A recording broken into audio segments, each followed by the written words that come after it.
Hello, my name is Jack Swartinski, and I'm a senior here at Eastern Michigan University, where I study political science and public administration. And I will be discussing in the undergraduate symposium this year the implementation of the 14th Amendment during Reconstruction. This means that I'll be first evaluating the original intent of the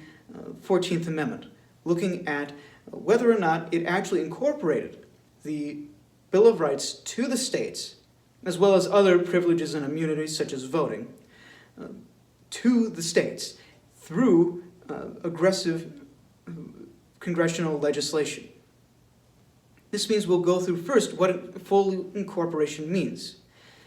which is the ability of the national government to hold states accountable for the ability of their people to speak freely, to own a firearm, and to be secure in every other right that you would imagine today as common sense. That's how incorporation is used in the legal system and in constitutional law. And to do this, we'll be looking at the very text of the 14th Amendment itself, as well as the debates held on the 14th Amendment through an originalist point of view, specifically the statements made by Congressman John Bingham of Ohio and Charles Sumner of Massachusetts.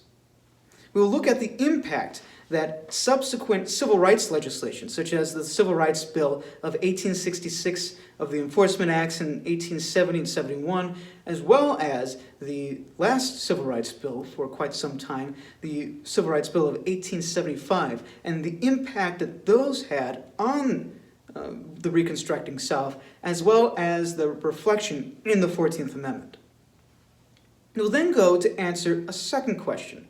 which goes to a more iconoclastic question that's asked nowadays about the 14th Amendment and about the Reconstruction period entirely, as to whether or not it was worth doing in the first place, whether or not that the methods and the strategies used by the Union efforts in the North and in Congress were worth it in the first place, or whether, as many authors try to compare, that it was just another foreign policy failure on the behalf of the United States government. To evaluate that final claim, we'll be looking at the abolitionist influence on the 14th Amendment during the Reconstruction era. We'll also evaluate the successes of the 14th Amendment, mainly through the expansion of the nationalized citizen,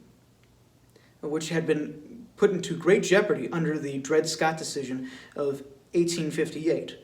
And we'll also be evaluating the successes in black leadership in politics, showing and demonstrating the immense amount of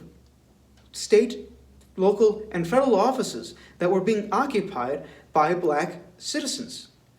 From anywhere from controlling state houses to having speakers of the House, to lieutenant governor, to senator of the United States, to senator in the United States Senate. Evaluating these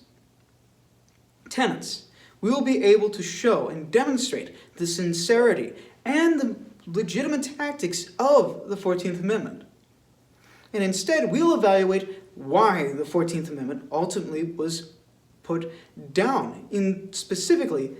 in the area of full incorporation. And to do this, we'll demonstrate the enemies of the 14th Amendments, both in the conservative wings of the Republican Party and the Democratic Party. We'll also evaluate the Supreme Court cases, 3 in particular, which limited and constrained the 14th Amendment in its use both by the national government and by the rights to be held by all citizens of the United States. In reviewing those facts, we'll be able to demonstrate, through an originalist point of view, the original intent of the 14th Amendment and how it was meant to incorporate the Bill of Rights to the states. We'll be able to demonstrate how it was a sincere and genuine effort, and that there was a sincere promise to the 14th Amendment, and how that promise was ultimately defeated by the Supreme Court's judicial activism and the political actions of the Democratic Party in the 1870s and 80s, and the ultimate failure of the Republican Party in the late 1870s. I hope you'll be able to join me for my presentation on Friday the 26th, which will happen at 4 p.m.